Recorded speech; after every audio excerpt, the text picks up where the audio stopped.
Gracias y paz, bendiciones para todos. Estamos una vez más con todos ustedes aquí a través de nuestro canal del Pastor Joyce Sánchez y vamos a conversar un poco en esta oportunidad sobre la tentación de Jesús en el desierto. Yo voy a hacer algunos comentarios sobre el capítulo 4 de Mateo y vamos a hacer una lectura del capítulo 4 de Mateo y luego vamos a hacer algunos comentarios sobre este interesante capítulo.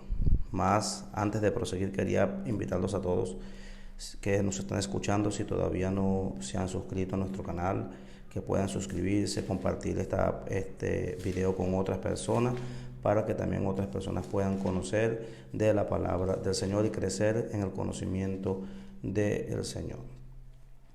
Entonces en Mateo 4 vamos a tener esa lectura, dice así: Entonces Jesús fue llevado por el Espíritu al desierto para ser tentado por el diablo.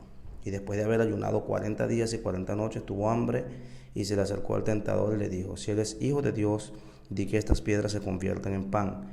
Mas él respondiendo dijo: Escrito está, no solo de pan vivirá el hombre, sino de toda palabra que sale de la boca de Dios. Entonces el diablo le llevó a la santa ciudad y le puso sobre el pináculo del templo. Y le dijo: Si eres hijo de Dios, échate abajo, porque escrito está: A sus ángeles mandará acerca de ti, y para que te lleven en sus manos, para que no tropieces con tu pie en piedra. Jesús le dijo: Escrito está también: No tentarás al Señor tu Dios. Otra vez lo llevó el diablo a un monte muy alto, y le mostró todos los reinos del mundo y la gloria de ellos. Y le dijo: Todo esto te daré si postrado me adoras. Entonces Jesús le dijo: Vete, Satanás, porque escrito está: Al Señor tu Dios adorarás y a Él solo servirás. Y el diablo entonces le dejó por un tiempo, y aquí que vinieron los ángeles y le servían. Entonces yo voy a hacer algunos comentarios sobre esto. Es necesario entender lo siguiente: Jesús nos sustituyó. Jesús fue un sustituto de nosotros. Teníamos que morir nosotros, teníamos que ser todos los seres humanos pasar por ese proceso, mas Jesús fue el Cordero que nos sustituyó. Sobre él cayó toda la condenación que tenía que caer sobre nosotros. Entonces Jesús era necesario, estrictamente necesario, que Jesús fuera tentado de la misma manera que nosotros. Entonces las tentaciones de Jesús tenían que ser a nuestra semejanza. Debía ser tentado en todo. Él debía ser en todo semejante a sus hermanos, como lo dice Hebreos. Y en Santiago 1, del 12 al 14, que lo hemos afirmado en muchas otras predicaciones, afirma que la fuente de nuestras tentaciones provienen de nuestra propia concupiscencia. El mismo Jesús también afirma que la fuente de nuestras tentaciones no son externas, sino que proceden de nuestro propio corazón, de nosotros mismos, y que no contamina al hombre lo que entra, sino lo que sale. Eso lo dice Marcos 7. Y el mismo apóstol Pablo también apoya esta palabra en 1 Corintios capítulo 10 versículo 13, donde dice que no nos ha sobrevenido ninguna tentación que no sea humana. Es decir, la fuente de nuestras tentaciones tienen un origen humano y se originan en nuestra humana debilidad. Según estas citaciones que acabo de hacer, tanto de Jesús como del apóstol Pablo y del apóstol Santiago, las tentaciones nuestras son humanas. No vienen de ningún espíritu, no vienen de un ser espiritual, sino que son humanas.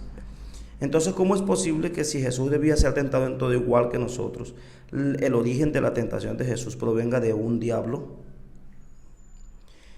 Si entendemos esto literalmente, ¿cómo es posible que exista una montaña tan pero tan alta que Jesús pudiese mirar desde allí todos los reinos del mundo? Y no solamente los reinos de esa Jerusalén, mas los reinos del mundo entero. Y no solamente los reinos presentes, mas también los reinos futuros. Esto nos lleva necesariamente a otra pregunta: ¿quién abrió los ojos de Jesús para ver esos reinos? Porque entendemos que Él fue por el Espíritu al desierto con el propósito de ser tentado. Ahora, el diablo tuvo el poder para llevar a Jesús de la mano por toda Jerusalén y llevarlo para todos esos lugares y para abrir los ojos de Jesús. Vemos que Jesús fue llevado por el Espíritu al desierto, a ese lugar. Pero entonces, ¿quién le abrió los ojos a Jesús para que viera todos los reinos del mundo? Para que viera los reinos futuros. y la gloria de esos reinos presentes y futuros que Satanás, entre comillas, le estaba ofreciendo a Jesús? Es importante hacernos estas preguntas, que sé que incomodan a algunos, pero es necesario hacerlas. Las tentaciones fueron por 40 días. Y aquí los autores no se ponen muy de acuerdo, pero dice que al final del ayuno llegó Satanás y lo tentó. Mas, ¿cómo puede ser posible esto? Ya que los mismos autores tienen diferentes visiones. Unos dicen que al final, Mateo dice que al final, y los otros dicen que era tentado durante los 40 días. Lo cual es más probable, evidentemente, que durante esos 40 días Jesús haya sido tentado, mas no por un diablo espiritual o personal, como a veces lo imaginamos, sino que durante esos 4 días Jesús estaba enfrentándose a su propio yo, que vamos a conversar un poco más adelante sobre esto. Entonces, para el tiempo de Jesús, para el tiempo en que Jesús estudió la geografía bíblica del momento, la montaña más alta era el Monte Hermón, que quedaba al norte. ¿Cómo Jesús pudo ir allí después de un desgaste físico y mental de 40 días caminando? ¿Cómo Jesús pudo ir primero para una montaña alta, después pudo ir para caminar por Jerusalén, subir al templo, después de un desgaste físico de 40 días, ayunando? Imagine, Jesús trepó hasta la cima del monte y bajar para después caminar al pináculo del templo. ¿No sería una caminata muy grande para una persona que tiene 40 días de ayuno encima? Además de esto, el pasaje dice que las tentaciones fueron en el mismo desierto, ya que en el verso 1 dice que el propósito era ser tentado en el desierto. ¿Cómo entonces puede ser posible esto? Siendo que para poder entrar en el templo, y aquí es y este es uno de los argumentos que yo veo más importantes de esto, que lo cual yo utilizo para afirmar o para creer según lo que yo entiendo. Yo no quiero convencer a nadie de esto, pero quiero que analicemos esto, y esto para mí es un argumento excelente, un argumento poderoso, que apunta a que esta tentación no fue literal, así como un diablo diciéndole cosas con Jesús, o Jesús conversando con un diablo, un ser espiritual, porque esto sale de una realidad, ¿ok? Y las tentaciones de Jesús tenían que ser en nuestra misma condición. Entonces, ¿cómo puede ser posible que Jesús subiese para el pináculo del templo si nosotros sabemos que para entrar en el templo había todo un ritual de purificación? Jesús era judío, Él no vino a quebrantar la ley. Él no vino a quebrantar de manera tan grotesca la ley del Señor que Él mismo defendía. Jesús dio un alto, Jesús dio un pare, Jesús quebrantó la tradición de los ancianos. Pero la ley del Señor no, Jesús cumplió toda la ley. Él no vino a infringir la ley, Él lo dijo: yo no he venido a infringir la ley, yo he venido a cumplir. Entonces, ¿cómo es posible que Jesús pudiera quebrantar tan fuerte, tan grotescamente la ley del Señor? Bueno, lo hubieran crucificado inmediatamente.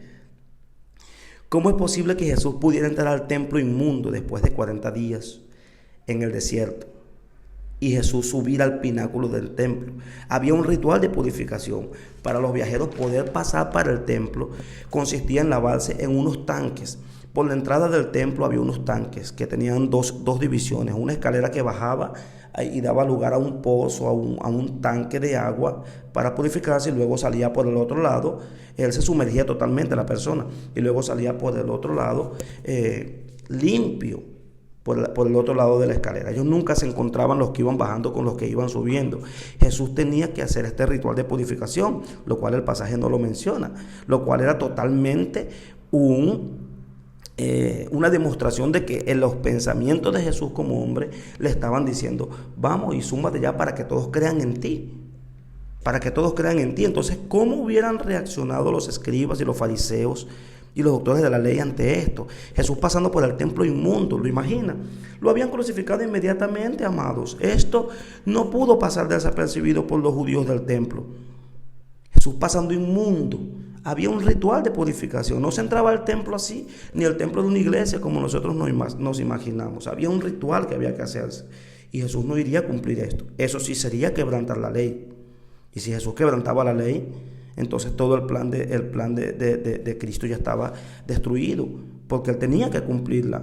Entonces la verdadera tentación aquí era entrar al templo inmundo. ¿Ok? En el texto dice también que Satanás lo dejó por un tiempo, dando a entender que volvería. Pero no existe el segundo registro bíblico donde Satanás lo tentó. Es decir, Satanás nunca regresó, según ese pasaje. En el texto de Mateo dice que le ofrece a Jesús un reino y la gloria de ellos. Y además afirma que a él le pertenecen esos reinos, que a él le fueron dados, que a él le fueron entregados. Si esto fuese así, ¿quién se los entregó? ¿Hay un registro bíblico donde le fueron entregados los reinos a Satanás? ¿Cómo puede ese tal Satanás hacer tal afirmación delante del Hijo de Dios, sabiendo que ya Jesús era dueño de todos los reinos del mundo? ¿Cómo puede ser esto posible cuando ya Dios le había dicho a Jesús: mi hijo eres tú, yo te he engendrado hoy? Es una expresión que nunca fue dicha a ningún ángel, porque a ningún ángel dijo Dios: mi hijo eres tú, yo te he engendrado hoy. Pídeme y te daré por herencia a las naciones. Salmo 2. Hebreos 1, del 5 al 14, dice que de la misma manera, Dios le dio por herencia a Jesús todas las cosas, porque a Dios le pertenecen. ¿Okay? Dios sí puede dar por herencia, porque de Jehová es la tierra y su plenitud el mundo y los que en él habitan. Entonces Dios sí la podía dar por herencia a Jesús, al hombre. En el Salmo 116 también enseña que los cielos son los cielos de Jehová y ha dado la tierra como herencia a los hijos de los hombres. A Cristo se le llamó el Hijo del Hombre y nosotros somos coherederos con Él y somos hermanos menores de Él. Entonces, ¿cómo Satanás podía ofrecer algo que no le pertenecía? Ahora, delante de estas interrogantes y una más poderosa, no existe registro de alguien que hubiera estado presente para escribir como testigo ocular de lo que aconteció con Jesús en el monte de la tentación, siendo que todos los otros milagros y los otros acontecimientos tuvieron un testigo. Como en la transfiguración hubo testigos, como en la resurrección, Jesús resucitó y se mostró a muchos testigos, pero este evento no tuvo testigos. Esto nos hace entender que no se trató de una tentación tal literalmente como nosotros la entendemos, sino que es una forma del autor expresar los planos en que Jesús fue también tentado igual que nosotros. Delante de estas interrogantes que acabo de hacer, ¿cómo puede ser posible pensar en la literalidad de esta escena? Al parecer el único propósito de la tentación de Jesús era que se resistiese al hecho de no mostrar que él era no mostrar por los momentos que él era el Mesías, ya que no era el tiempo para eso. Y como bien lo expresa en Filipenses 2, Jesús no estimó el ser igual a Dios como cosa que aferrarse, sino que se humilló a sí mismo, haciéndose obediente hasta la muerte, y aprendió la obediencia por lo que padeció. Es decir, él mismo luchó contra sus propios sentimientos, contra su propia concupiscencia, contra su propio deseo de mostrarse. Jesús enfrentó los tres planos de la tentación que Eva y Adán enfrentaron al principio. En primera de Juan capítulo 2 versículo 16 dice que los deseos de los ojos, los deseos de la carne y la vanagloria de la vida no proceden de Dios, sino del mundo. ¿Y qué fue lo que enfrentó Jesús? Los deseos de los ojos, cuando le fue mostrado los reinos del mundo, según este es un escrito, un fenómeno literario, donde muestra de esta manera literaria, muestra cómo Jesús fue tentado. Pero no podemos pensar que esto fue literal, tal cual así como lo vemos, un diablito diciéndole a Jesús. No, pero Jesús sabemos que enfrentó los deseos de los ojos, los deseos de la carne y la vanagloria de la vida. ¿Cómo es esto? Vea, si Jesús cede a los sentimientos que surgieron de su propio corazón en el desierto de la soledad, donde él tuvo que enfrentarse, yo no estaría hablando de que él estaría hablando de un desierto físico, sino de una soledad interna donde él tuvo que enfrentarse a sí mismo. Si Jesús cede a sus sentimientos, el plan salvífico se ve comprometido y la humanidad estuviera aún en oscuridad. Jesús simplemente podía haber decidido no hacerlo, pero él mismo, cuando sintió que ya no podía, fue a orar al Padre para pedir fortaleza. y le dijo: si es posible, pasa de mí esta copa sin que yo la beba, pero que no se haga mi voluntad sino la tuya. Y Dios mandó un ángel a fortalecerlo. Jesús se enfrentó a su propio oponente, a su propia concupiscencia, a su propia vanagloria de la vida, para no mostrar que Él era el Mesías en varias ocasiones. Veamos, por ejemplo, una de esas oportunidades fue cuando los fariseos y Herodes le piden una señal, un milagro para creer en Él. En Lucas 23 del 6 al 9, en Marcos 6 del 1 al 6, en Marcos 8 del 11 al 13, en Marcos 15, 31 y en Mateo 12, 38 al 42. Jesús fue tentado en algunas veces a mostrar que Él era realmente el Mesías, pero no era el momento. Otra oportunidad fue cuando Jesús le dice al ladrón, el ladrón le dice: échate abajo y bájate de la cruz y sálvate tú y sálvanos a nosotros. Si eres el Mesías, ¿por qué no lo haces?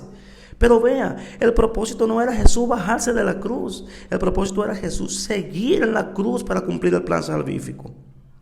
Otro momento fue cuando en la alimentación de los 5,000 en Juan 6:15 lo quisieron hacer rey. ¿Y Jesús qué hizo? Se retiró a un lugar solo para no recibir gloria de los hombres, porque Él dijo en Juan 5:41, gloria de los hombres no recibo.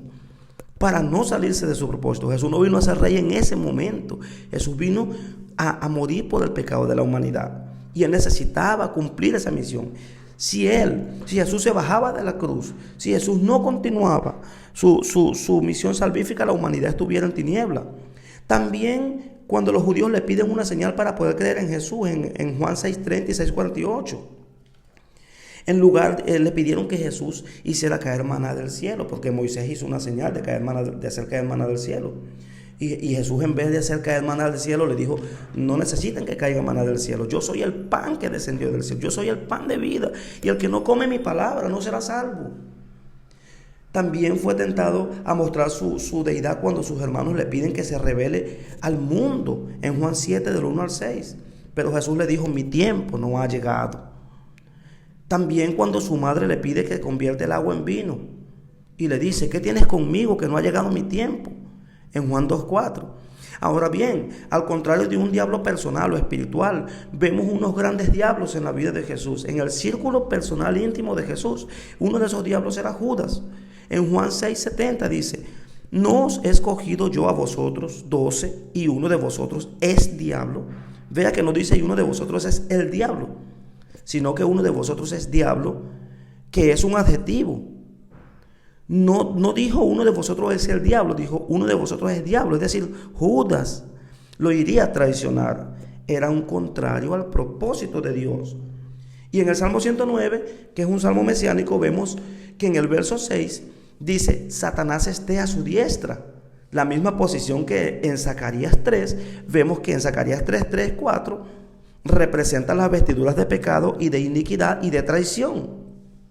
Y en el versículo 8 de Zacarías dice, de Salmo 109 dice: y tomé otro su oficio. Y aquí hay una unanimidad de los teólogos en aceptar que está hablando de Judas. Entonces el Satanás de Jesús en este momento era un Judas que era contrario al propósito del Señor. Los versículos 16 y 18 del Salmo 109 explican por qué él era un adversario del siervo sufriente, adversario del Mesías. Era malvado. Era un adversario, y en contrario del amor que Jesús le dio, porque Jesús los amó hasta el final, Jesús los amó siempre, Él le dio traición. Era uno de los diablos, era un adversario. Y otro adversario, otro enemigo, otro diablo de Jesús fue Pedro. Sin contar, claro, el sistema judío también, que era uno de los primeros diablos de Jesús, sistema político religioso judío. Ahora, cuando les declaró que tenía que ir a Jerusalén y padecer mucho de los ancianos, de los principales sacerdotes y de los escribas, y ser muerto y resucitar al tercer día, en Mateo 16, 21 vemos esto. Pedro le dice en el versículo 22: ten compasión de ti mismo, en ninguna manera esto te acontezca. Pero el Señor le dijo a Pedro: quítate delante de mí, Satanás, que me eres tropiezo, porque no entiendes lo que es de Dios y no lo de los hombres. En el versículo 23. ¿Qué vemos aquí? La humanidad de Pedro, su debilidad, el amor por el Maestro que se interpone delante del mayor propósito de Dios de salvar la humanidad. Por eso era un adversario, un Satanás. Pero el Señor no le habló a un espíritu o a un diablo, sino le habló al oponente, al adversario, al magno que se estaba oponiendo al magno propósito salvífico del Señor. Le dijo: apártate de mí, Satanás. Aquí muchos dicen que él le habló a Satanás, pero no, le habló fue a Pedro. Porque es improbable que el Señor Jesús le estuviera diciendo a Satanás que buscara las cosas de arriba. Pero le dijo a Pedro: busca las cosas de arriba, Pedro. Busca las cosas de arriba. Era como si él dijera: Pedro, no dejes que la lástima, no dejes que la autocomiseración, que tu amor por mí, que nuestra amistad, que tu lealtad, que el mismo Jesús califica como viniendo de su propia humanidad, se interponga entre Dios y el propósito que tengo que cumplir en Jerusalén. Yo tengo que ir a la cruz, yo tengo que padecer, porque si no la humanidad entra en tinieblas. Y al que quiera venir a mí, en pos de mí, tome su cruz y sígame. Jesús les está mandando a que no se dejen llevar por su humana debilidad, que miren hacia Dios, que Él tenía que participar de ese propósito. Entonces, no pudo decirle el Señor a Satanás: busca las cosas de arriba. Si se tratara de Satanás, ¿cómo Jesús le está diciendo a Satanás que busque las cosas de arriba? No tiene sentido. Mas si se lo dijo a Pedro, sí. Eso lo vemos en Mateo 16, 24. Tuvo otro Satanás también Jesús. Era un acusador constante al sistema judío que procuraba constantemente matar a Jesús. Jesús se negó a sí mismo. Jesús se humilló hasta lo sumo. Jesús nunca pensó en ser igual a Dios. Jesús nunca empezó a ser rey por su propia cuenta, a no ser por la herencia que el Padre le había dado. Jesús no cedió a su propia inclinación. Antes se enfrentó a sus yo con la palabra como ejemplo, diciendo: escrito está. Y ese ejemplo para nosotros: podemos vencer el miedo, la vanagloria, los deseos de esta vida con la palabra escrito está. Y Él dijo: ejemplo les he dado para que como yo he hecho, ustedes también hagan. El único enemigo de Jesús, el único archienemigo de Jesús, no fue un diablo, fue el pecado. Y Cristo lo venció en la carne para quitar el poder del pecado y vencerlo, según Hebreos 2:14. Y para quitarle el poder al pecado, Jesús venció y nos dio acceso al Padre, a la vida, al amor, a la eternidad. Entonces, el verdadero enemigo de Jesús fue su propio yo. Jesús se enfrentó a su propio yo. Y cuando tuvo miedo, cuando tuvo necesidades, Jesús se enfrentó a los deseos de los ojos, a la vanagloria de la vida y a los deseos de la carne. Los mismos planos en los cuales se enfrentó Adán y Eva, pero Jesús venció, Jesús fue sin pecado. Entonces no podemos pensar que esta haya sido una escena literal, sino que en esta narración poética el autor lo presenta de esa manera para que nosotros entendamos cómo fue que Jesús en su humana debilidad se enfrentó al pecado y lo venció, dándonos también a nosotros ejemplo de que nosotros también podemos vencer el pecado en esta carne a través del Espíritu Santo. Entonces, que Dios nos bendiga a todos, gracias para todos y muchas bendiciones para todos ustedes. Habló para ustedes el pastor Joyce Sánchez y buen día.